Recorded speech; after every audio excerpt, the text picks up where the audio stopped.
अस्सलाम वालेकुम नाजरीन, आप देख रहे हैं नया पाकिस्तान और मैं हूं शहजाद इकबाल। मानसून के 7वें स्पेल से खैबर पख्तूनख्वा, आज़ाद कश्मीर और गिलगित बल्तिस्तान के इलाकों में होने वाली तबाही के बाद अब अगले 3 से 4 हफ्तों में पाकिस्तान के मुख्तलिफ इलाकों में मजीद मानसून बारिशों और क्लाउड बर्स्ट के इम्कान जाहिर किए जा रहे हैं।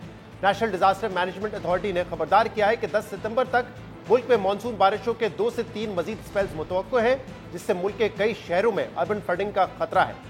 इस्लामाबाद में आज प्रेस ब्रीफिंग में चेयरमैन एनडीए में लेफ्टिनेंट जनरल इनाम हैदर ने कहा है कि 10 सितंबर तक मानसून स्पेल्स जारी रहने का इम्कान है, जबकि टेक्निकल एक्सपर्ट एनडीए में डॉक्टर तैयब शाह ने बताया कि मानसून का हालिया स्पेल 22 अगस्त तक जारी रहेगा और इसके बाद मजीद 3 स्पेल्स आने के इम्कानात हैं, जिससे सिंध, पंजाब और शुमाली इलाका जात के मुतादिद इलाकों को शदीद खतरात लाहक हैं। आने वाले दिनों में हम तवक्को करते हैं कि ये मानसून के तकरीबन 2 से 3 स्पेल और पाकिस्तान में अभी सितंबर के पहले 10 दिनों तक ये बाकी रहेंगे। ये मानसून का 7वां सिलसिला है जो कि इस वक्त जिसके ज़ेर असर मुख्तलिफ अजला में बारिशें इस वक्त हो रही हैं। ये सिलसिला तकरीबन 22 अगस्त तक ये सिलसिला बरकरार रहेगा और इसकी शिद्दत में मज़ीद इजाफ़ा मुतवक्के है। और हम ये भी देख रहे हैं कि 22 अगस्त के बाद एक और सिलसिला पाकिस्तान में दाखिल होगा जो कि 23 अगस्त से 30 अगस्त तक मानसून का सिलसिला बरकरार रहेगा। 3 सिलसिले हैं जो पाकिस्तान की तरफ रवां है, जिसके ज़ेर असर शुमाल मशरकी पंजाब और आज़ाद जम्मू एंड कश्मीर और साथ साथ बलाई खैबर पख्तूनख्वा में ज़्यादा बारिशें अब मुतवक्के हैं। अहम बात यह कि मानसून के 7वें स्पेल में खैबर पख्तूनख्वा, कश्मीर और गिलगित बल्तिस्तान में जो तबाही देखने में आई है, इसके बाद अब सवाल यह है कि बारिशों के मजीद स्पेल्स और मुमकिन क्लाउड बर्स्ट के वाकयात से निपटने के लिए मुतल्लिका हुकूमतें, इदारे और इंतजामिया किस हद तक तैयार है। जबकि इस वक्त क्लाउड बर्स्ट से मुतासर होने वाले खैबर पख्तूनख्वा के अजला बिलखसूस बुनेर में रिलीफ और रेस्क्यू की सरगर्मियां जारी हैं, जहां एनडीए में पीडीएमए के साथ पाकिस्तान आर्मी, जिले इंतजामिया और मकामी रज़ाकार इमदादी सरगर्मियों में शामिल है। वज़ीर आला खैबर पख्तूनख्वा अली अमीन गंडापुर ने कल बुनेर और सवात का दौरा किया और क्लाउड बर्स्ट से होने वाले नुकसानात का जायजा लिया, जबकि आज मीडिया से गुफ्तगू करते हुए वज़ीर आला अली अमीन गंडापुर ने गलतियों और कोताहियों का एतराफ़ करते हुए कहा कि सैलाब से मुतासर होने वाले इलाकों में तजावुज़ात का खात्मा और नदी नालों की सफाई नहीं की गई। अब कोशिश करेंगे कि आबी गुजरगाहों पर आबाद लोगों को दीगर महफूज मकामात पर मुंतकिल करके आबाद करें। तजावुज़ात आज से नहीं है, तजावुज़ात काफ़ी सालों से लोग बना रहे हैं और ये हमारे लिए बड़ी एक अफसोसनाक बात है। एक तो वक्त के साथ साथ आपके जो ऑलरेडी एग्जिस्टिंग जो आपके नाले और नदियाँ होती हैं उनकी सिल्टिंग होती है, डिसिल्टिंग भी नहीं की गई प्रॉपरली। उसके बाद फिर तजावुज़ात से जो उनकी वो जो चौड़ाई थी वो भी कम कर दी गई। और पानी के बारे में तो कहते हैं कि 100 साल बाद भी अपने रास्ते पे दोबारा आता है वो। तो जब पानी और ज़्यादा आता है, जब तो ज़ाहिर बात है जब उसको स्पेस और गैप नहीं मिलता और जगह नहीं मिलती तो फिर बाहर निकल के नुकसान ही करता है। अली अमीन गंडापुर एतराफ़ कर रहे हैं कि तजावुज़ात और नदी नालों की सफाई ना होने की वजह से नुकसान ज़्यादा हुआ है। अहम बात यह कि मुतासरा इलाकों में रिलीफ की सरगर्मियां जारी हैं, लेकिन खैबर पख्तूनख्वा हुकूमत वफाकी और पंजाब हुकूमत से खातिर ख्वाह मदद ना मिलने का गिला भी कर रही है। कल हमारे प्रोग्राम में तर्जुमान वज़ीर आला फराज अहमद मुगल ने वफाकी और पंजाब हुकूमत के ताउन के बयानात को सियासी बयान और सोशल मीडिया की हद तक महदूद करार दिया था, जबकि आज मुशीर इत्तलात बैरिस्टर सैफ ने कहा है कि वफाकी हुकूमत और पंजाब हुकूमत ने मदद की पेशकश की है, लेकिन अभी तक उनकी जानिब से कोई सपोर्ट सामने नहीं आई है। जबकि आज अली अमीन गंडापुर ने कहा है कि अगर किसी ने अपना फर्ज पूरा करना है तो करे, लेकिन हमें किसी की मदद की जरूरत नहीं है। हमने जो एंडोमेंट फंड बनाया था जो इस वक्त माशाल्लाह 190 अरब रुपए का है, जिससे मुझे रोजाना 8.5 करोड़ रुपए आते हैं, वो एंडोमेंट फंड बनाने का मकसद यही था कि कभी भी ऐसे हालात बने या कभी भी आप कोई भी डेवलपमेंट या कोई प्रोजेक्ट में ज्यादा पैसा लगाना चाहें तो आपके पास ये अमाउंट हो। इसलिए नहीं कह रहा कि वफाकी हुकूमत कहेगी जी पैसे हैं तो हमारा तो फर्ज ही नहीं बनता। फर्ज उनका अपना है, अदा करते हैं, करें, नहीं करते मेरे लोग मुतमईन रहें कि ये वो सूबा नहीं है कि मुझे भीख के लिए हाथ फैलाना पड़ेगा आप लोगों के लिए। मेरे पास वसाइल मौजूद हैं, आपको कंपनसेशन भी दे सकता हूँ, आपकी बहाली भी कर सकता हूँ। और ये फ़ख्र होना चाहिए आपको इस बात पर कि मैं बरमला ये बात कर रहा हूँ कि मुझे किसी की मदद की ज़रूरत नहीं है। खैबर पख्तूनख्वा हुकूमत वफाकी हुकूमत की जानिब से ताउन ना मिलने का गिला करी, जबकि आज एनडीएमए के चेयरमैन इनाम हैदर और मेंबर ऑपरेशन ने प्रेस ब्रीफिंग के दौरान बताया कि वजीर आजम की हिदायत पर कल इमदादी सामान की पहली खेप सूबे में पहुंचा दी गई है, जबकि दूसरी खेप कल पहुंचाई जाएगी। प्राइम मिनिस्टर की हदायत के मुताबिक इंशाअल्लाह ताला कल से उन तमाम अजला में जहाँ पर जानी नुकसान ज़्यादा हुआ है और लोग अपने घरों से डिस्प्लेस हो गए हैं, वहाँ पर फौरी तौर पर रिलीफ पैकेज पहुँचाया जाएगा, जिसमें राशन, अद्वियात और टेंट का सामान, या अगर आर्जी तौर पे हमें कहीं पे कैंप लगाने पड़े तो वहाँ पर उसका बंदोबस्त भी किया जाएगा, जिसके लिए एनडीएमए और हुकूमत पाकिस्तान के बाकी तमाम इदारे अपनी प्रोविंशियल गवर्नमेंट्स के साथ मुसलसल रब्ते में हैं। एनडीएमए के मुताबिक कल रिलीफ स्टॉक के 3 ट्रक खैबर पख्तूनख्वा हुकूमत के हवाले किए गए हैं, जिनमें 1,09,515 इमदादी अशिया फराम की गई हैं। वजारत नेशनल हेल्थ सर्विसेज की जानिब से 800 किलो से जायद अद्वियात के अलावा बैनुल-अक़वामी NGOs की जानिब से फराम किया गया सामान भी खैबर पख्तूनख्वा हुकूमत के हवाले किया गया है। इसके अलावा 5 generators, 5 D watering pump, 5 water tanker, 500 कंबल और 200 खेमे भी फराम किए गए हैं। जबकि वफाकी हुकूमत के मुताबिक वफाकी वज़रा इंजीनियर अमीर वकाम, सरदार यूसुफ और उवैस लगारी भी आज इमदादी सामान के साथ बुनेर, स्वात और मानसेरा जा रहे हैं। इसके अलावा सूबाई डिजास्टर मैनेजमेंट अथॉरिटी, रेस्क्यू इदारे और ज़िले इंतजामिया बुनेर में जहाँ होने वाले अफराद की तादाद के हवाले से मुख्तलिफ दावे कर रहे हैं। डिप्टी कमिश्नर बुनेर काशिफ कयूम के मुताबिक बुनेर में क्लाउड बर्स्ट से होने वाली अमवात 400 से ज्यादा तजावुज कर चुकी है। रेस्क्यू इदारे के मुताबिक बुनेर में जहाँ होने वालों की तादाद 255 है, जबकि सूबाई डिजास्टर मैनेजमेंट अथॉरिटी के मुताबिक बुनेर समेत सूबे भर में 313 अमवात रिपोर्ट की गई हैं।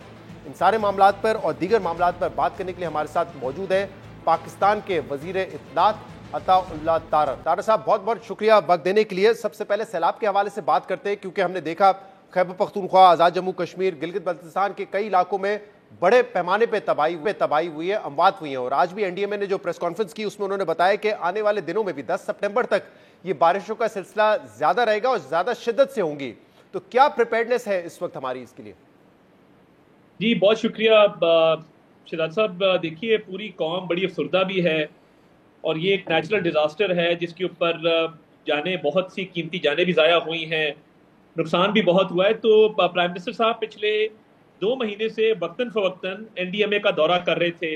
वहाँ पे एक state of the art national command and control centre कायम किया गया है, जिसमें सैटेलाइट इमेजिंग के जरिए एक अर्ली वार्निंग सिस्टम नस्ब किया गया है। तो पिछली जो मीटिंग हुई आज से कोई 2 हफ्ते पहले, तो उसके अंदर जो केपी की इंतजामिया, बाकी तमाम सूबों की इंतजामिया, जीबी की, एजेके की इंतजामिया, चीफ सेक्रेटरी मौजूद थे और उनको वक्तन फवक्तन एनडीएमए उस सिस्टम के तहत बताता रहा है कि जी ये सूरत हाल जो है ये हो सकती है। और हमारी बड़ी अच्छी कोऑर्डिनेशन भी रही है। और अभी भी जो रिलीफ और रेस्क्यू चल रहे हैं एफर्ट्स, वज़ीर आज़म साहब ने वफाकी वज़रा की ड्यूटी लगाई है कि वो इन तमाम अजला के अंदर मौजूद रहें। उसमें अवैस लगारी साहब, अमीर मकाम साहब और बहुत सारे और लोग शामिल हैं जो रिलीफ और रेस्क्यू ऑपरेशन की निगरानी करेंगे। अमीर मकाम साहब कल भी मौजूद थे। और एनडीएमए के जरिए वफाकी हुकूमत ने ट्रक्स जो हैं वो रवाना किए हैं और तवातर के साथ ये ट्रक्स जा रहे हैं, जिसमें दवाइयाँ हैं, राशन है, टेंट्स हैं, वाटर पंप्स हैं, जनरेटर्स हैं, ब्लैंकेट्स हैं। जिस चीज़ की ज़रूरत है वो वाफिर मिकदार में मकामी इंतजामिया के हवाले किया जा रहा है। और मैं अप्रीशिएट करूँगा कि आज जिस तरीके से अली मीन गंडापुर साहब ने भी इजहार किया कि वज़ीर आज़म साहब का उनसे रब्ता हुआ है, तो जितनी भी केपी की ज़रूरत होगी, फेडरल गवर्नमेंट भी और पाक फौज भी इसमें भरपूर हिस्सा ले रही है, NGOs भी हिस्सा ले रही हैं।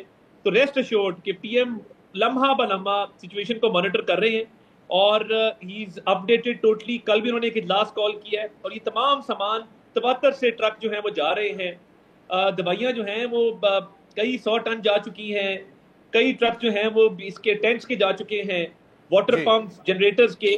तो we are in it, we are on it और हम इंशाल्लाह ताला वज़ीर आज़म साहब की हिदायत के मुताबिक मुकम्मल तौर पे केपी गवर्नमेंट के साथ ताउन कर रहे हैं। अच्छा अता साहब, मैं चाह रहा था कि इस मौजू पे जरा बाद में बात करूं, पहले प्रिपेयर्डनेस पे बात कर ले, लेकिन क्योंकि आपने इसका जिक्र किया है तो कल हमारे प्रोग्राम में फराज मुगल साहब जो कि चीफ मिनिस्टर के तर्जुमान है, उन्होंने कहा कि वज़ीर आज़म ने बेशक कहा हो एनडीएमए को, लेकिन हमें कोई वफाक की जानिब से या पंजाब की जानिब से बयानात के अलावा सपोर्ट नहीं मिली। आज मुशीर इत्तलात बैरिस्टर मोहम्मद अली सैफ साहब का भी ये बयान आया था कि पंजाब और वफाक की जानिब से कोई अहम सपोर्ट नहीं मिली है। हाँ, एनडीएमए ने हमें जरूर जो है वो हमारी मदद कर रहे हैं। और फिर अली अमीन गंडापुर साहब का भी आपने जिक्र किया, उन्होंने ये कहा कि अगर कोई मदद करता है तो ठीक है, हमें जरूरत नहीं हो, मैं मदद मांगूंगा नहीं किसी से। तो यहाँ पे भी हमें लग रहा है कि शायद जो सियासत है वो आड़े आ रही है कहीं ना कहीं। नहीं, देखिए ये एक ऐसा मामला है जिसपे हम केपी गवर्नमेंट के साथ हैं मुकम्मल तौर पे। बिल्कुल इस पे सियासत ना करेंगे, ना करनी चाहिए। और वज़ीर आज़म की हिदायत पे तकरीबन जो है 800 kg अद्वियात बाजोड़ जा चुकी हैं।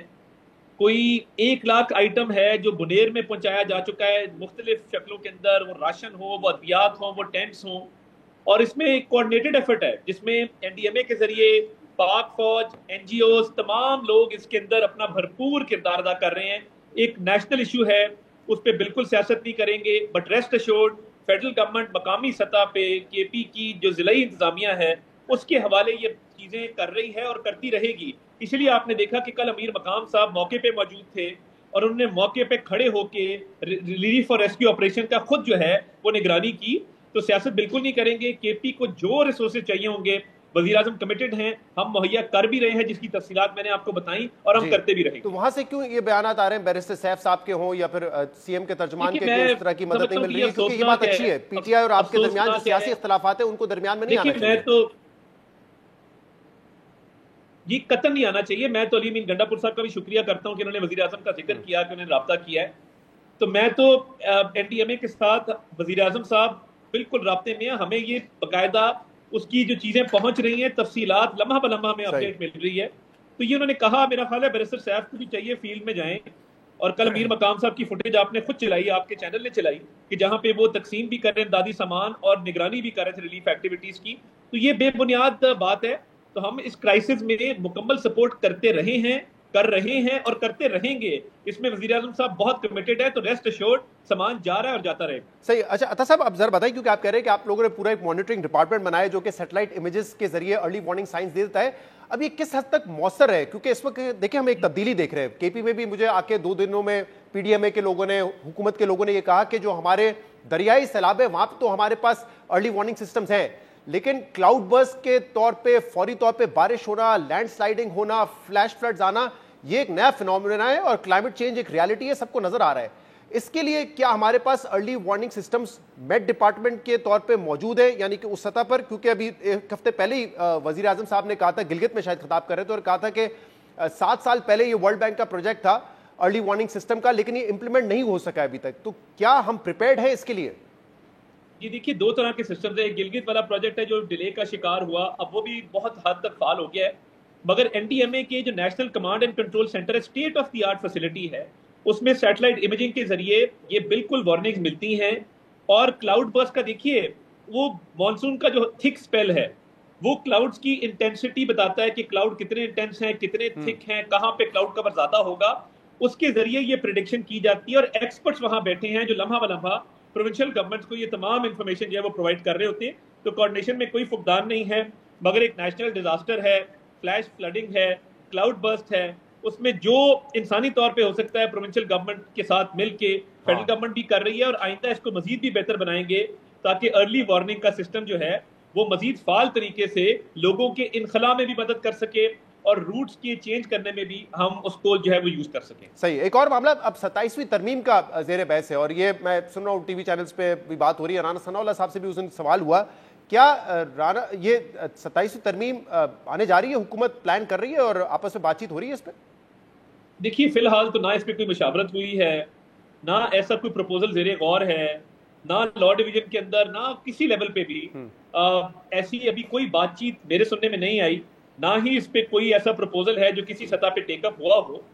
तो फिलहाल तो ऐसी कोई बात नहीं है। अभी तो हम क्या सराहियां मीडिया के जरिए सुन रहे हैं, इसके अलावा और अभी तक कोई मालूमात नहीं है। वो 26वीं तरमीम की पहले क्या सराहियां थी और बाद में फिर हमने देखा कि वो एक रियलिटी में तब्दील भी हुआ। और मैं इसीलिए राना सनाउल्लाह साहब के इंटरव्यू का हवाला दे रहा हूं कि उसमें जब उनसे ये पूछा गया कि क्या इस तरमीम के जरिए आप एनएफसी अवार्ड को चेंज कर रहे हैं, तो उन्होंने कहा हाँ, इस बात पर गौर हो रहा है कि सूबों को तो मिल जाता है उनका अवार्ड, लेकिन सूबों से मुख्तलिफ अजला में किस तरीके से इसको मुंतकिल किया जाए, उनको रिसोर्सेज मिले, इस बात पर गौर हो रहा है। तो ये कहा है राना साहब ने कि 27वीं तरमीम पे इस बात पर गौर हो रहा है, तो कहीं ना कहीं बातचीत हो रही होगी।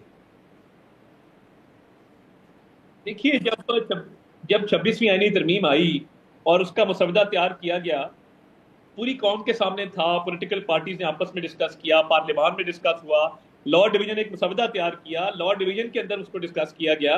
अभी फिलहाल 27वीं तरमीम के हवाले से कोई डिस्कशन नहीं है। हमने मीडिया के जरिए ये बात सुनी है और लॉ डिवीजन में या किसी भी सतह पे फिलहाल हमारे तक कोई ऐसी चीज जो मैं आपको बता सकूं कि इस पे गौर हो रहा है, ऐसी कोई बात नहीं है। होगी तो जरूर आपसे शेयर कर लेंगे, मगर फिलहाल ऐसा कोई मसवदा, कोई प्रपोजल फिलहाल ज़ेरे गौर नहीं। और एनएफसी अवार्ड 7वें के बाद हुआ नहीं, उस हवाले से क्या इतलात है? क्योंकि उस पर हमने देखा है कि एहसन इकबाल साहब इस वक्त काफ़ी ज़्यादा वोकल है, बिलावल साहब ने उनकी बात का जवाब भी दिया। क्या उसको तब्दील करने पर गौर किया जा रहा है? और वफाक से तो इसी किस्म की बात सामने आती है कि सूबों को क्योंकि 58% मिल जाता है तो वफाक के पास बहुत कम पैसे बचते हैं।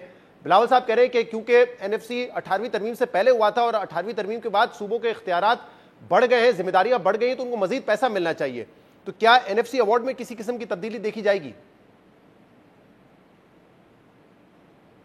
देखिए, ये तो तब की बात है अगर कोई सीसीआई का इजलास बुलाया जाता है और काउंसिल ऑफ कॉमन इंटरेस्ट के इजलास के अंदर ये कोई एजेंडा आइटम आता है, क्योंकि ये सबसे पहले एनएफसी का जो मामला है, ये सूबे पिटिशन करते हैं for the council of common interest की मीटिंग, तो ये वहां पे डिस्कस होता है, इजलास के अंदर as an agenda item take up हो।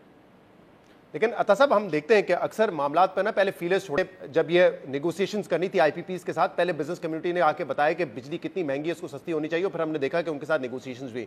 कल एसएम तनवीर साहब ने बिजनेस कम्युनिटी के हमरा प्रेस कॉन्फ्रेंस की, उसमें इकोनॉमी पे कम बात हुई, जो गवर्नेंस सिस्टम है पाकिस्तान का उस पर उन्होंने ज्यादा बात की है कि डिस्ट्रिक्ट लेवल तक जो है वो सूबे रिसोर्सेज को मुंतकिल नहीं करते, जिस वजह से मुल्क तरक्की नहीं कर पा रहा है। तो कल बिजनेस कम्युनिटी का ये बात करना कि इकोनॉमी के साथ साथ हमें अपना गवर्नेंस सिस्टम बेहतर करना है, और वो कह रहे हैं कि इस पे पार्लियामेंट देखे, सियासतदान देखे, डोमेन उनका है, तो कहीं ना कहीं कोई बात चल रही है कि सिस्टम को तब्दील करना है ताकि इफिशिएंटली जो है सिस्टम को चलाया जा सके।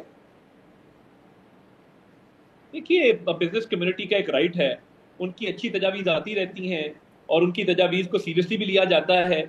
तो एसएम तनवीर साहब बड़े तजुर्बेकार आदमी हैं, उनका पूरा फोरम है चेंबर का, और वो एक केयरटेकर मिनिस्टर भी रहे हैं जी। उनकी राय है, उसको बिल्कुल, अगर वो राय आई है वो हमने सुनी है बिल्कुल, मगर फिलहाल कोई टेंजिबल प्रपोजल इस पे नहीं है। जैसे मैंने कहा कि सीसीआई की मीटिंग एक प्रॉपर फोरम है जहाँ पे इसको टेकअप किया जाए, तो अगर सूबे इसको सीसीआई के फोरम पे लाते हैं, वफाक लाता है, तो एक सैर हासिल गुफ्तगू उस फोरम पे होगी जिसका कोई ना कोई नतीजा निकलेगा, तो वो आवाम के सामने होगा। सही है। इसके अलावा हमने देखा 13 अगस्त को जो जिना स्टेडियम में तकरीब रखी गई 14 अगस्त के हवाले से, वहां पे वजीर आजम पाकिस्तान शहबाज शरीफ साहब ने दोबारा बात की मीसाक इस्तेकाम पाकिस्तान की। उन्होंने कहा तमाम सियासी जमातें अपने इख्तलाफात दूर करें और इस्तेकाम पाकिस्तान की बात करें। उसमें ऑब्वियसली जब तमाम की बात करते हैं तो पीटीआई भी शामिल हो जाती है, बाकी ऑलमोस्ट तमाम पार्टीज तो आपके साथ ही हुकूमत में है, या एटलीस्ट आपकी अंडरस्टैंडिंग उनके साथ बेहतर है पीटीआई के मुकाबले में। फिर आपने देखा होगा कल सोहेल वड़ाई साहब का एक कॉलम भी था जिसमें उन्होंने गुफ्तगू की फील्ड मार्शल आसिम मुनीर साहब से, और वहां पर भी एक ये जुमला था कि सियासी मसाइलत सच्चे दिल से माफी मांगने से मुमकिन है। तो क्या ये एक रियासत का मैसेज है पाकिस्तान तहरीक इंसाफ के लिए कि अभी भी अगर माफी मांगी जाए या जो इस वक्त एक एग्रेसिव पॉस्चरिंग है उसको थोड़ा मेलो डाउन किया जाए तो मामला सॉर्ट आउट हो सकते हैं? देखिए, वजीर आजम साहब का बड़ा कंसिस्टेंट स्टांस रहा है कि बातचीत होनी चाहिए, और पॉलिटिक्स में देखिए सियासतदान बातचीत करते हैं और करते रहते हैं। जो लास्ट टाइम पीटीआई के साथ एक कमेटी बनी जिसमें इरफान सिद्दीकी साहब थे, राना सनाउल्लाह साहब थे, एंड तक बातचीत चलती रही, मगर फिर पीटीआई ने उससे बैकआउट किया। तो पार्लियामान के अंदर भी हमारा बड़ा कंसिस्टेंट स्टांस है कि मामला बातचीत के जरिए हल होने चाहिए। हम इनको बिल्कुल इंगेज कर रहे हैं, इंगेज करते रहेंगे और इनसे नेशनल इश्यूज पे बातचीत भी करते रहेंगे। 26वीं आईनी तरमीम पे भी भरपूर इनका इनपुट था। तो मैं ये समझता हूँ कि ये वज़ीर आज़म साहब ने एक वसी एजेंडा दिया है, और वो हमेशा कहते रहे हैं कि ऑपोजिशन की तमाम जमातों से बातचीत होनी चाहिए। तो बिल्कुल बातचीत का ना सिर्फ इम्कान मौजूद है पीटीआई से, बल्कि हम बार बार इसको रिपीट भी करते रहे हैं। फ्लोर ऑफ द हाउस भी हमारा ये मौकफ है। तो मैं समझता हूँ कि बड़ी अच्छी बात है कि अगर इनसे बातचीत हो और एक नेशनल कंसेंसस हो ताकि इस्तेहकाम आ सके और इवन इकोनॉमी में मजीद बेहतरी आ सके, तो ये बिल्कुल खारिज से इम्कान नहीं है। एक बातचीत का जो है वो सिलसिला जरूर होना चाहिए। और माफी अपनी सियासी पोजीशन बदलने से क्या सियासी मसाइलत के रास्ते निकल सकते हैं? ये दरवाजा खुला हुआ है अभी भी? नहीं, देखिए, कुछ चीजें हैं जो कोर्ट्स के अंदर हैं, जिसमें 9 मई के मुकदमात हैं, 190 बिलियन पाउंड का केस है। देखिए, वो लीगल मामलात हैं, वो सियासी जमात ने, तहरीक इंसाफ ने लीगली हल करना है। उसका पॉलिटिकल डायलॉग से कोई ताल्लुक नहीं। पॉलिटिकल डायलॉग तो एक यूनिटी पैदा करने के लिए है, तो उसमें माफी जो है वो तो कोर्ट ने देनी है। तो जो लीगल मामलात हैं, 190 के जवाब में ये कहते हैं कि जी रियासत मदीना का हम नाम लेते थे, हमें सजा मिली है। आप लीगल आर्गुमेंट दें, आप अपने कोर्ट के पास जाएं, आप लीगली जस्टिफाई करें। अगर आप इवेट करेंगे लीगल आर्गुमेंट्स को तो फिर आपका केस तो बिल्कुल पहले वीक था और वीक होता जाएगा। अपनी सियासी तारीख में देखा है ना, अलग है, पॉलिटिकल मामला, हाईजैकिंग केस भी बने हुए हैं, आपके कायद के ऊपर बने, नवाज शरीफ के ऊपर, वो भी एंड में पॉलिटिकल केस साबित हुआ। फिर आपने देखा कि 2017-18 में भी जो पूरा सारा पनामा केस का हुआ, उसमें भी कोर्ट्स के जरिए ही सजा भी सब कुछ हुआ, लेकिन एक पीछे सियासत उसमें इन्वॉल्व थी। तो सियासत तो कहीं ना कहीं सियासतदानों के केसेस में होता ही है ये मामला, इसलिए सिर्फ कोर्ट्स नहीं है ना, सियासी सोल्यूशन की भी बात हो रही है ना। देखिए, नहीं, जो हाईजैकिंग केस था वो तो ब्लेटेंटली एक फॉल्स प्रेमिस के ऊपर था, वो it fail flat on its face. अब 190 मिलियन पाउंड के केस को डिफेंड करने के लिए इनके पास ना एविडेंस है, ना मवाद है, और प्रोसिक्यूशन का केस बहुत स्ट्रांग है। तो मैं ये समझता हूँ कि जहां पे इररिफ्यूटेबल एविडेंस है वो इनको कोर्ट्स ऑफ लॉ में जाना पड़ेगा। पॉलिटिकल मामलात पे बिल्कुल एक बातचीत हो भी रही है, होती रहेगी, मजीद भी करेंगे स्टेबिलिटी लाने के लिए, मगर लीगल मामला को इससे अलग रखा जाए। आप कह रहे हैं पॉलिटिकल बातचीत हो रही है, वो किस हवाले से हो रही है? देखिए, असेंबली में मिलते हैं तो हमारी इनसे बातचीत होती है, हम इनसे रिक्वेस्ट भी करते हैं, कमेटीज में भी हैं, कई चेयरमैनशिप इनके पास है, पब्लिक अकाउंट कमेटी इनके पास है। पार्लियामान एक अच्छा फोरम है जहाँ पे हमारी बातचीत इनसे होती रहती है, मगर जिस तरह पीएम साहब ने कहा एक फॉर्मुलाइज स्ट्रक्चर में, बिल्कुल उसके लिए भी तैयार हैं और वो होनी चाहिए। पॉलिटिक्स में हमेशा रूम होता है बातचीत के लिए। साहब, एक और मामले पे बड़ी तनकीद हुई और सेनेट में भी इसका जिक्र हुआ, फिर आजम नजीर तारा साहब ने कहा कि हम इसकी इंक्वायरी करेंगे, और ये मामला ये था कि जो इश्तिहार था 14 अगस्त के हवाले से, उसमें हमारे जो फाउंडिंग फादर है मोहम्मद अली जिन्ना साहब, उनकी तस्वीर गायब थी, और इस पर कहा आजम नजीर तारा साहब ने कि हमारी नज़र से ये नहीं गुजरा, लेकिन हम इसको इन्वेस्टिगेट करेंगे और ये हमारी भी दिलाजारी हुई अगर ऐसा है। अब वो जो इश्तिहार है वो आपकी वजारत की तरफ से दिया गया था, तो क्या इंक्वायरी हुई है कि कैसे जो है कायदे-ए-आज़म की तस्वीर इसमें नहीं थी? उस पे देखिए, पहली बात तो ये है कि इसको भी सियासत की नजर किया गया ना। तमाम टीवी एड्स जो चले और तमाम जो कैंपेन चली, उसमें वो शुरू ही बाबा कौम के फरमुदात से होती हैं। अब अगर एक प्रिंट एड को लेकर उन्होंने सियासत की, उन लोगों ने जो कहते रहे कि खान नहीं तो पाकिस्तान नहीं, तो बिल्कुल इसकी इंक्वायरी हो रही है, होती रहेगी, मगर इन्होंने क्या नहीं देखा कि तमाम जो आउटडोर कैंपेन्स हैं, डिजिटल कैंपेन्स हैं, टीवी एड्स हैं, हर जगह पे बाबा कौम और अल्लामा इकबाल को रखा गया। तो मैं समझता हूँ कि इन्होंने पॉलिटिक्स की है इसके ऊपर। इनकी अपनी कैंपेन केपी गवर्नमेंट की उस पर नहीं था, मैंने तो ये इशू नहीं उठाया बिकॉज मैं इसको कंट्रोवर्शियल करना नहीं चाहता था, मगर जो हकायक होंगे कौम के सामने लेके आएंगे। बिल्कुल हाँ, बट अब क्योंकि आप कह रहे हैं हकायक लेकर आएंगे, आजम साहब कह रहे हैं इंक्वायरी होगी, तो क्या लग क्या रहा है? कोई डेलिबरेटली मिस किया है या गलती हो गई है? मेरा ख्याल है, देखिए, हर कैंपेन में बाकायदा वीडियोस थी, you are free to go to your temples and churches, और वो सारा कुछ शामिल किया गया था जी। अब पीटीआई ने एक इशू उठाया है और वो हाउस के अंदर एक इसकी रिपोर्ट पेश करेंगे बिल्कुल, बट मैं ये कहना चाहता हूं कि हर वीडियो, आउटडोर कैंपेन, हर जगह ये बाकायदा तौर पे कैंपेन का हिस्सा था। इन्होंने इसको पॉलिटिक्स की नजर किया है, जरा अपने पे भी थोड़ी सी इनको चाहिए कि नजर डालें कि इन्होंने केपी के अंदर क्या कैंपेन चलाई है। तो मैं इसको ज्यादा इस पे पॉलिटिक्स की नजर इस इशू को नहीं करना चाहता। बहुत बहुत शुक्रिया। अताउल्लाह तारा साहब हमारे साथ मौजूद थे। मैं एक ब्रेक शामिल करेंगे, मजीद बात करेंगे इस पर। Welcome back. पाकिस्तान तहरीक इंसाफ की जानिब से हुकूमत के खिलाफ एहतजाज की कॉल्स में मुसलसल नाकामी के बाद हुकूमत इस वक्त मजबूत पोजीशन में खड़ी नजर आ रही है। हुकूमती रहनुमा की जानिब से मुल्क में माशी इस्तेकाम के साथ साथ सियासी इस्तेकाम के दावे भी किए जा रहे हैं। इसके अलावा पिछले कुछ रोज से अफवाहें भी जारी थी कि सदर मुमलिकत की तब्दीली हो सकती है। फिर यह अफवाह चली कि वज़ीर आज़म शहबाज शरीफ को भी तब्दील किया जा सकता है, मगर सीनियर सहाफ़ी सोहेल वलाइश ने कल जो कॉलम लिखा है उसके मुताबिक army chief field marshal Asim Munir ने वाज़ेह किया कि तब्दीली से मुतल्लिक अफवाहें सरासर झूठ है और उनके पीछे हुकूमत और मुक़्तदरा दोनों के मुखालिफ और सियासी अनारकी पैदा करने वाले अनासिर हैं। आर्मी चीफ ने यह भी कहा कि खुदा ने मुझे मुल्क का मुहाफिज बनाया है, मुझे इसके अलावा किसी ओहदे की ख्वाहिश नहीं है, मैं एक सिपाही हूँ और मेरी सबसे बड़ी ख्वाहिश शहादत है। दूसरी तरफ वज़ीर आज़म शहबाज शरीफ ने 13 अगस्त को मार्का हक और यौम आज़ादी की तकरीब में सियासी जमातों और तमाम स्टेक होल्डर्स को मीसाक इस्तेकाम पाकिस्तान का हिस्सा बनने की दावत देते हुए कहा था कि वक्त आ गया है कि हम सियासी तकसीम और ज़ाती मफादात और खाली नारेबाजी से निकल कर आगे बढ़े और पाकिस्तान के लिए इज्तिमाई सोच अपनाएं। इसके अलावा मुल्की सियासत में एक बार फिर NFC अवार्ड के फॉर्मूले में तब्दीली, नए सूबों के क़याम और वसाइल के सूबों से ज़िलों में मुंतकली को लेकर बाज़गश शुरू हो गई है। और अहम बात यह कि सियासी रहनुमाओं, कारोबारी शख्सियात समेत दीगर हलकों की जानिब से ये आवाज़ें ऐसे वक्त में सामने आ रही हैं कि जब पहले ही मुमकिन 27वीं तरमीम को लेकर क़यासराइयाँ जारी हैं। कल मुल्क की अहम कारोबारी शख्सियत SM तनवीर ने अपनी प्रेस कॉन्फ्रेंस और हमारे प्रोग्राम में NFC फॉर्मूले पर सवाल उठाते हुए नए सूबों के क़याम, वसाइल की अजला तक तकसीम समेत दीगर मुतालबात किए। जबकि 2 रोज़ पहले एक इंटरव्यू में वज़ीर आज़म के मुशीर राना सनाउल्लाह ने भी NFC फॉर्मूले से मुतल्लिक सवाल पर इस बात की तस्दीक की कि सूबों से इख्तियारात की निचली सतह तक मुंतकली की तजवीज़ इस वक्त ज़ेरे गौर है। एक बहुत एडवांस्ड और बड़ी जो है इनलाइटन जो है वो डेमोक्रेटिक जो है वो तजवीज़ है। अच्छा, कि जिस तरह से वफाक में सूबों को फाइनेंस डाइवर्ट होते हैं और एक फाइनेंशियल अवार्ड होता है, इसी तरह से सूबे भी अपने इजला में आबादी क्राइटेरिया रखें, बैकवर्डनेस क्राइटेरिया रखें और दूसरे जो भी मसाइल हैं तो उसके पेश नज़र जो है वो इस तरह से तकसीम करके वो भी तमाम डिस्ट्रिक्ट को यानी आखिरी यूनियन कौंसिल, तहसील, डिस्ट्रिक्ट तक जो है वो फंड जाने चाहिए। जी बिल्कुल, ये तजवीज़ ज़ेरे गौर है। क्या पीपल्स पार्टी को इस तजवीज़ के बारे में ऑन बोर्ड लिया गया है? नहीं, अभी इसके ऊपर कोई इस किस्म की डिस्कशन शुरू नहीं हुई। अहम बात यह कि पिछले कुछ रोज से वफाकी वजीर मनसूबाबंदी एहसन इकबाल ये कह रहे हैं कि एनएफसी अवार्ड के तहत सूबों को रकम की मुंतकली के बाद वफाक के पास कुछ नहीं बचता, इसलिए इसमें तब्दीली करने की जरूरत है। जबकि chairman Peoples Party Bilawal Bhutto Zardari ने नए एनएफसी अवार्ड जारी करने का मुतालबा करते हुए कहा है कि 18वीं तरमीम के बाद सूबों की जिम्मेदारियों में मजीद इजाफा हो गया है, इसलिए वफाक सूबों के शेयर में भी इजाफा करें। इसके अलावा वजीर दाखिला मोहसिन नकवी ने आज लाहौर में एक सेमिनार से अहम खिताब किया, जिसमें उन्होंने एक बार फिर हालिया पाक भारत जंग से मुतालिक बताया कि पाकिस्तान को इस जंग में भारत के हर इकदाम, हर एक चीज का पहले से इल्म था। भारत के गिराए गए जहाजों की वीडियो भी हमारे पास मौजूद है, जबकि नूर खान एयरबेस पर भारतीय मिसाइल हमले में कोई नुकसान नहीं हुआ। वजीर दाखिला मोहसिन नकवी ने अमेरिका में army chief field marshal Asim Munir की तकरीर का भी हवाला दिया।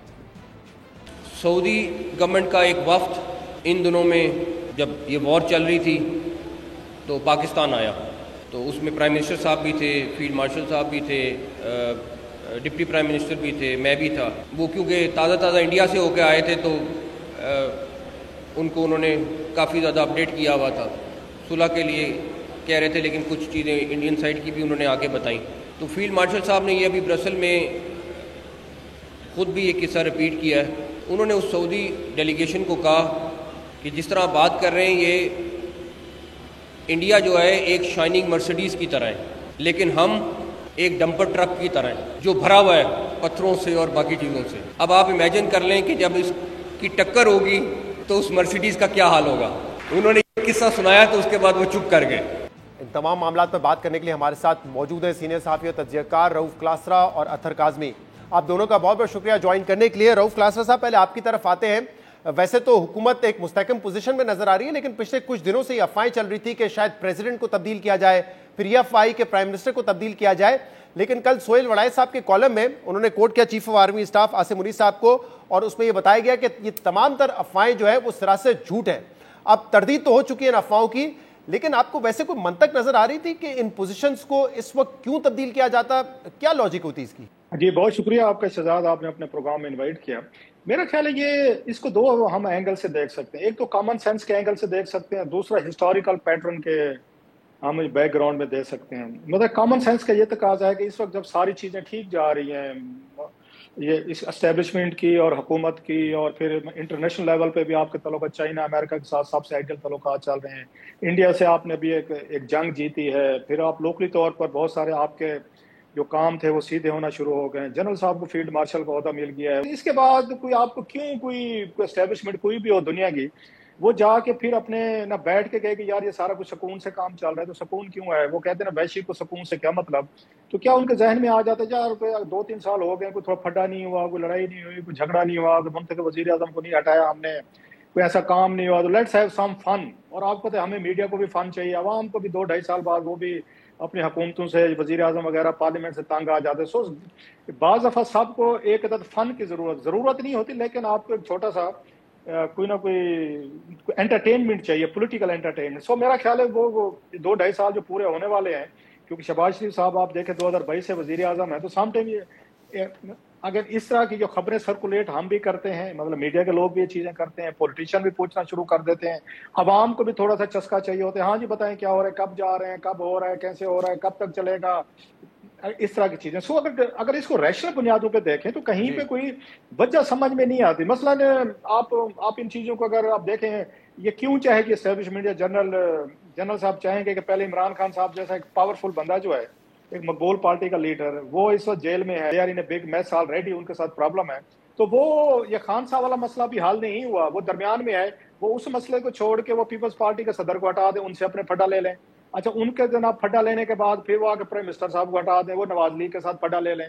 मतलब पहले इमरान खान साहब आपके खिलाफ हैं, फिर आप पीपल्स पार्टी को कर लें, फिर आप नवाज लीग को कर लें, और फिर अपना कोई वजीर आजम मर्जी का कोई यार दोस्त ले आए, क्योंकि मेरा दिल कर रहा था कि ABCD अत्तर को या शहजाद को या किसी और को वजीर आजम बनाना है, तो लिहाजा बना लेते हैं। सो मेरा नहीं ख्याल है कि कोई भी सेनर एलिमेंट जो है, एस्टेब्लिशमेंट में भी ऑफ कोर्स सेनर एलिमेंट होंगे कि वो इस तरह का प्लान बना लेंगे कि अच्छा खासा काम चल रहा है, उनके ख्याल है कि हमारी इकॉनमी स्टेबलाइज हो गई, अमेरिका इस वक्त हमारे साथ है, ट्रेड डील हो गया, चाइना के साथ हो गया, दुनिया भर हमारे साथ खड़ी है, बल्ले बल्ले हो रही है, नहीं यार मजा नहीं आ रहा, लेट्स हैव सम फन।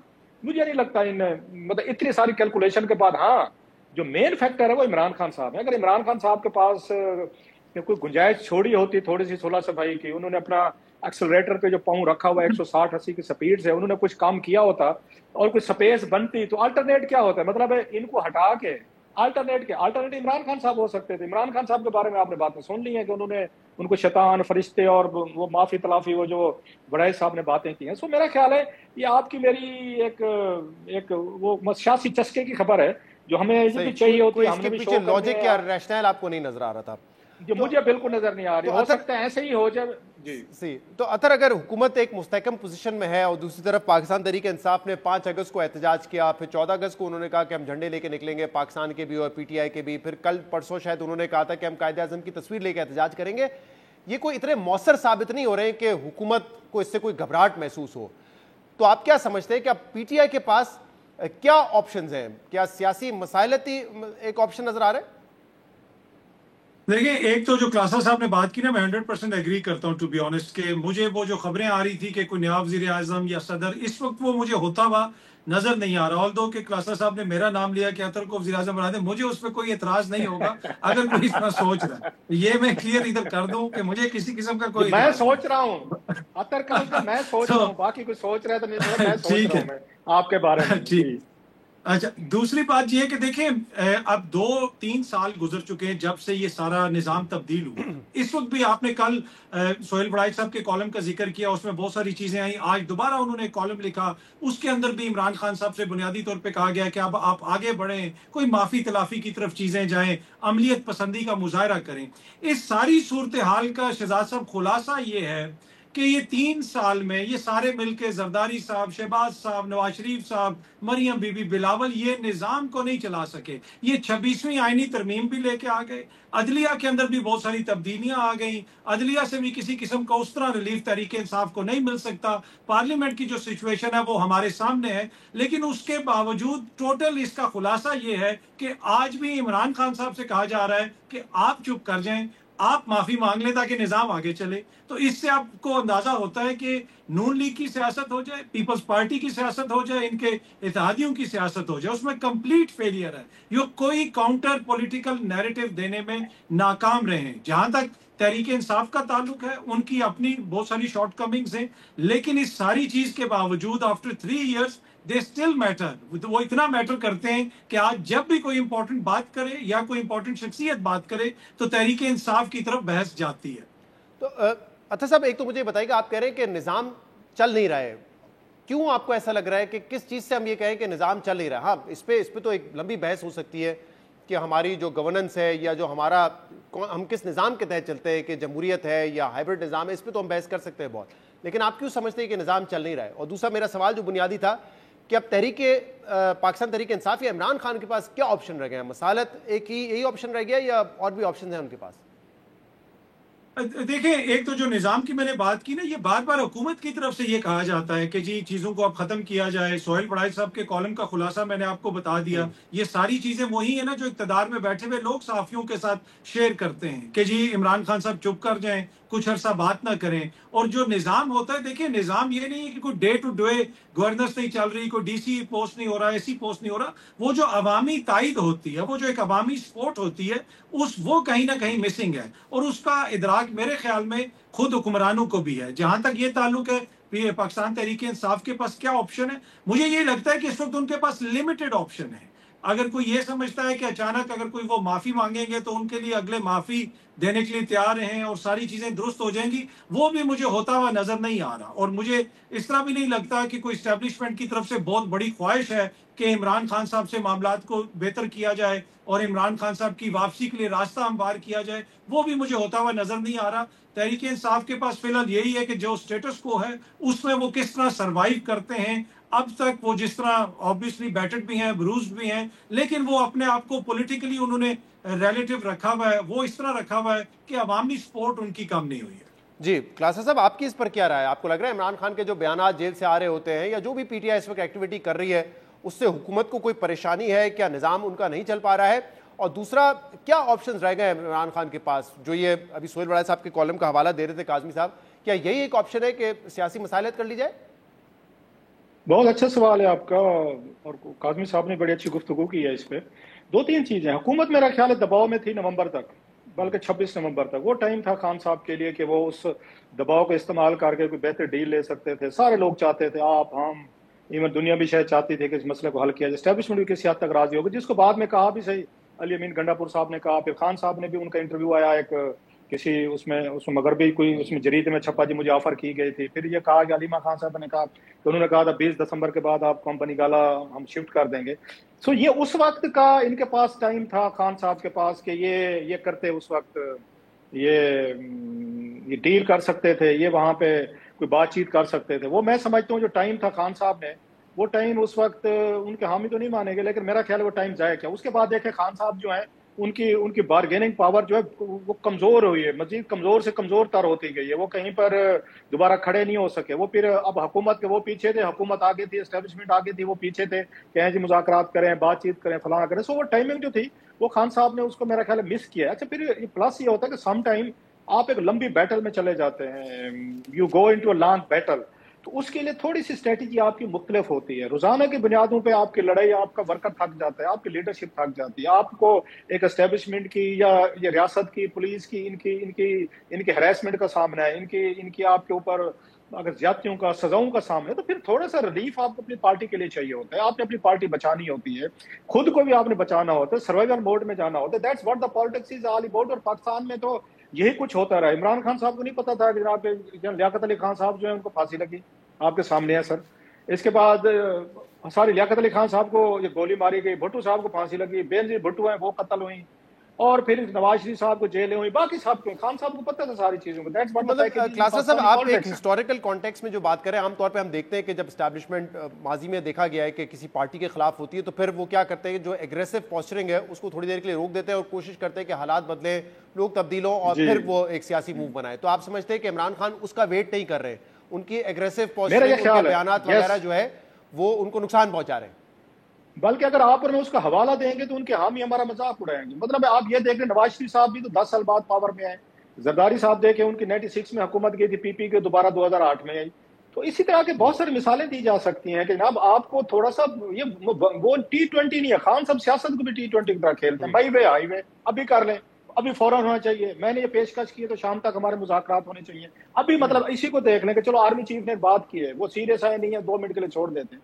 आपको क्या करना चाहिए? मैं आपको शर्त कहता हूँ, 1-2 दिनों बाद खान साहब ने अदालत में आना है, उनसे सहाफी पूछेंगे, उन्होंने फिर इससे ज्यादा सख्त बयान देना। वो ये नहीं करेंगे कि ओके फाइन, एक ऑफर ही है, मैं अपनी पार्टी के लोगों को बुलाता हूँ, 2-4 लोग आएंगे, बात करेंगे, इसको देखेंगे, इसके पॉजिटिव नेगेटिव क्या, थोड़ा सा टाइम बाई करते हैं। खान साहब 24 घंटे से ज्यादा खामोश रह नहीं सकते। जिस दिन खान साहब ये 24 से 25 घंटे खामोश रहेंगे तो बहुत सारे मसले इनके हल हो जाएंगे। वो फौरी तौर पर एक्ट और रिएक्ट करते हैं। न्यूटन के 3rd लॉ के तहत वो पॉलिटिक्स करते हैं, कहते हैं every action as a reaction.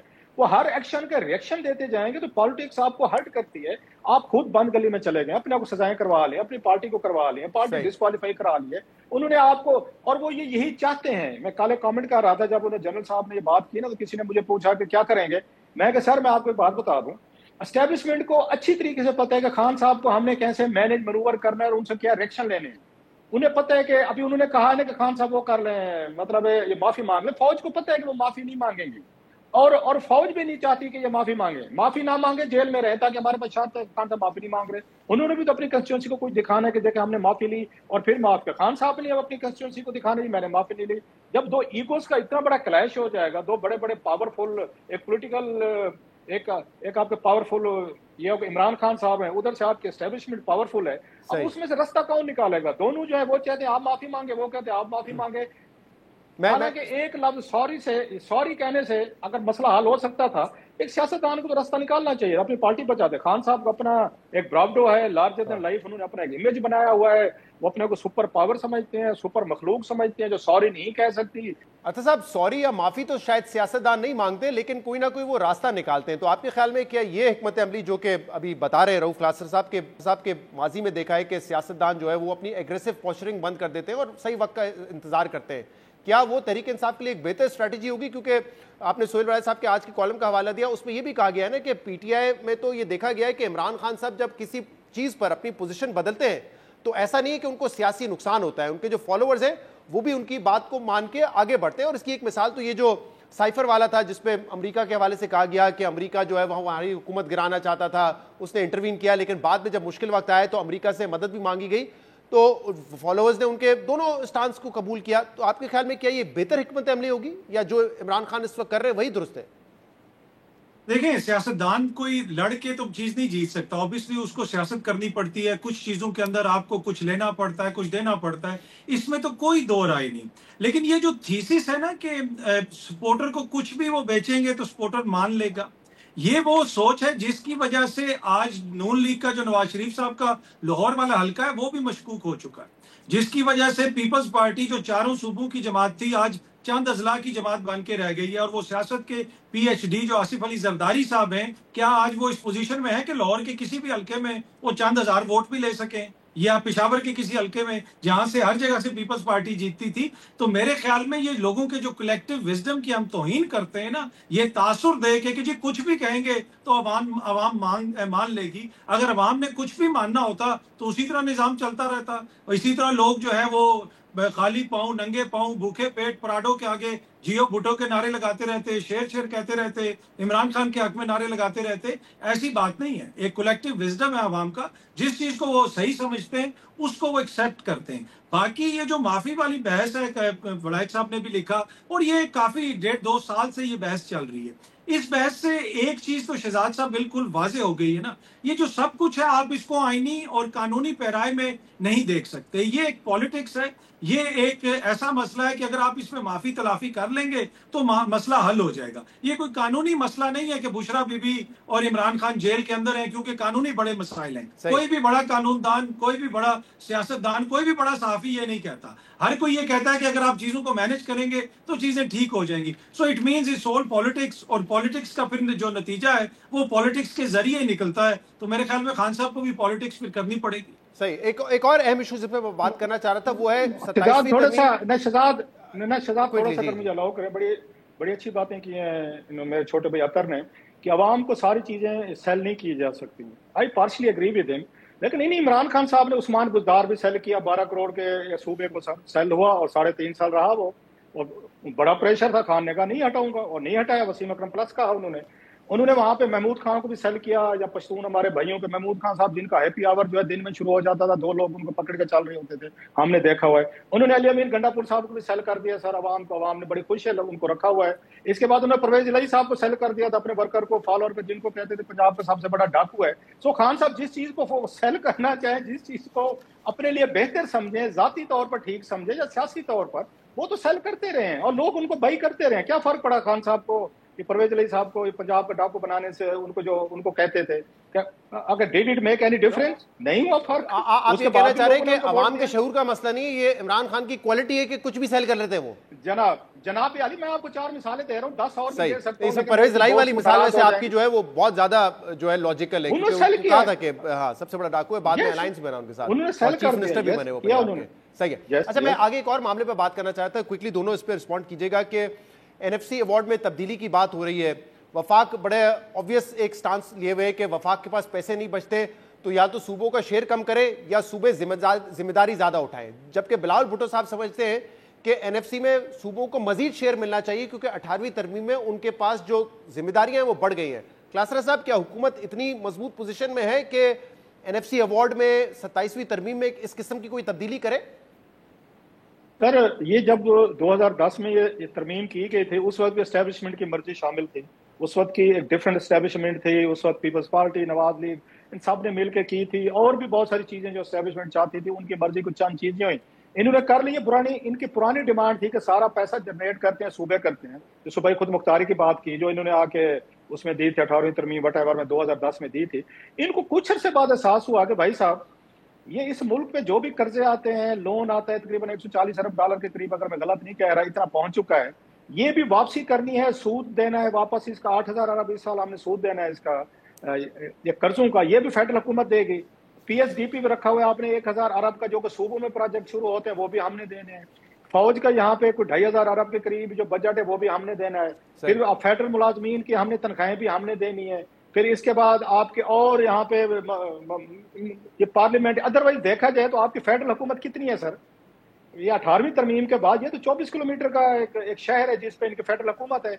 तो इनके पास यहाँ पे जनरेट करने के लिए क्या वसाइल हैं? ये कहाँ से पैसा सूबों के पास बहुत सारे हैं वसाइल हैं, जनरेट कर सकते हैं। मैं डिटेल में नहीं जाना चाहता हूँ। रॉयल्टीज हैं, उनको टैक्सेस हैं, पोर्ट है, पहाड़ है, मिनरल्स हैं, बला बला, बिजली वगैरह सारा कुछ है। तो फेडरल इस्लामाबाद में क्या ऐसी चीज है जिसको बेच के ये यहाँ के आपके 20 लाख की आबादी, 25 लाख की आबादी पे ये कितना टैक्स लगा के पैसा इकट्ठा कर सकते हैं? सो जब आपने सारे काम करने हैं, PSDP भी आपका है, फौज भी आपने देना है, फिर उसके मुलाजमीन आपको है, उनकी तनख्वाहें भी देनी है, फिर डेवलपमेंट बजट भी करने हैं, फिर आपने पेंशन देख लें, आपकी पेंशन का बजट जो है वो अलहदा है, इतने सारे महकमे आपने बनाए हुए हैं। तो जब सारे महकमे सूबों के पास है, फिर Benazir Bhutto income support programme 700 अरब आप वो भी दे रहे हैं। तो मेरी एक तजवीज़ है, इससे सारे ठीक हो जाएंगे। आप जब यहाँ पे एक 24 किलोमीटर का शहर है, मुल्क है, वट जो भी है, यहाँ पे आप जनाब Benazir Bhutto income support programme सूबों को ट्रांसफर करें, वो जो अमाउंट जिसको जितनी पहले जा रही है उनको दे दें। नंबर 1। PSDP जो है सूबों में शुरू होना है ना, वहीं पे बननी है ना सड़कें, आपके पुल बनने हैं या आपके मोटरवे बनने हैं, ट्रेनें चलनी है, जो भी है, ये PSDP उनको दें, उनका अपना एनुअल डेवलपमेंट बजट वो भी करते हैं। NFC आप उनको पहले पैसे दे रहे हैं जो 3-4 हजार अरब है, तो ये सारे पैसे आप उनको ट्रांसफर करें। आप यहाँ से बैठ के आप क्यों चलाना चाहते हैं कि हम सारे काम हम करेंगे? आपके पास पैसे नहीं, आप डिफेंस रखें अपने पास, मैक्सिमम जो आप कर सकते हैं डिफेंस रखना चाहिए। जो फेडरल इदारे हैं उनको रखना चाहिए। बस वक्त कम रह जाएगा, आप कह रहे हैं कि बाकी जिम्मेदारी उनको दे दें, सूबों को दे दें, उनको दें। ऑलरेडी 18वीं तरमीम के तहत सारे मराकज़ सही है। अतर कोई ऐसे फीलर्स तो छोड़े जा रहे हैं, हुकूमत अब तक कमिट नहीं कर रही है कि 27वीं तरमीमी NFC में हम कोई तब्दीली करने जा रहे हैं, लेकिन फीलर्स और बयानात कहीं ना कहीं आ रहे हैं। कुछ हो रहा है या नहीं हो रहा है? देखिए, इस तरह की बातें तो हो रही हैं। देखिए, जब सूबों के पास पैसा चला जाता है, एक बड़ी एक जो शिकायत वो ये भी है कि वफाक से सूबे में तो पैसा आ गया, फिर वो पेशावर में फंस जाता है, कोयटा में फंस जाता है, कराची में, लाहौर में, नीचे ज़िलाई लेवल पे नहीं जाता जो आपकी बुनियादी हुकूमतें हैं या बल्दियाती हुकूमतें हैं। तो एक डिमांड ये भी है और इस चीज के ऊपर भी गौर हो रहा है कि ये फिर पैसा आगे से ट्रिकल डाउन भी हो। तो इसमें कोई दो राय नहीं है कि जिस तरीके से 18वीं तरमीम की गई और उसमें जैसे पैसे का शेयर रखा गया, उसको नजरसानी करने की जरूरत है। अब देखते हैं कि ये हुक्मरान करते हैं या नहीं करते। बहुत बहुत शुक्रिया आप दोनों का, बहुत बहुत शुक्रिया शो में शामिल। प्रोग्राम में एक ब्रेक शामिल करेंगे, इसके बाद हम मजीद बात करेंगे। Stay with us. Welcome back. Bharat और अमेरिका के दरमियान जारी तिजारती जंग कम होने के बजाय दिन ब दिन तूल पकड़ती जा रही है, क्योंकि अमेरिका से तिजारती मुआहदे में नाकामी के बाद भारत को उम्मीद थी कि इजाफी टैरिफ के नफाज के बाद अमेरिका से मुज़ाकरात में टैरिफ में कमी हो जाएगी। मगर अब ये खबरें सामने आ रही है कि भारत और अमेरिका के दरमियान ये मुज़ाकरात भी डिट्रैक हो चुके हैं। भारतीय और आलमी मीडिया ये खबर दे रहे हैं कि 25 से 29 अगस्त तक तिजारती मुज़ाकरात के लिए आने वाले अमेरिकी तिजारती वफ़द ने भारत का दौरा मुअत्तल कर दिया है, जिसके बाद रवा माह होने वाली तिजारती मुज़ाकरात मनसूख कर दिए गए हैं। तमाम भारतीय मीडिया के मुताबिक मुज़ाकरात का नया शेड्यूल जारी किया जाएगा, मगर अभी तक भारत या अमेरिका की जानिब से इस बारे में कोई बाज़ाब्ता बयान सामने नहीं आया। अमेरिका ने 1 अगस्त को भारत पर 25% इजाफी टैरिफ आयद किया था, जिसका इतलाक 7 अगस्त से हो चुका है, जबकि रूस से तेल की खरीदारी पर मजीद 25% टैरिफ का इतलाक 27 अगस्त से होगा। अहम बात यह कि टैरिफ के नफाज के बाद से अमेरिका भारत पर रूस से तेल की खरीदारी रोकने पर जोर देता आ रहा है, मगर भारतीय हुकाम ने यह मुतालबा मानने से इनकार किया और इसके बावजूद भारत को यह उम्मीद थी कि अमेरिका से मुज़ाकरात के छठे राउंड में भारत अमेरिका को मनाने में कामयाब हो जाएगा, जबकि अमेरिकी सदर डोनाल्ड ट्रंप 8 अगस्त को ही ये वाजे कर चुके थे कि भारत जब तक रूसी तेल की खरीदारी बंद नहीं करेगा तब तक कोई बातचीत नहीं होगी। सदर ट्रंप के इस बयान के बाद भी भारत ने रूसी तेल की खरीदारी बंद नहीं की और अब भारत और अमेरिका के दरमियान मुज़ाकरात में तातुल की खबर सामने आ रही है।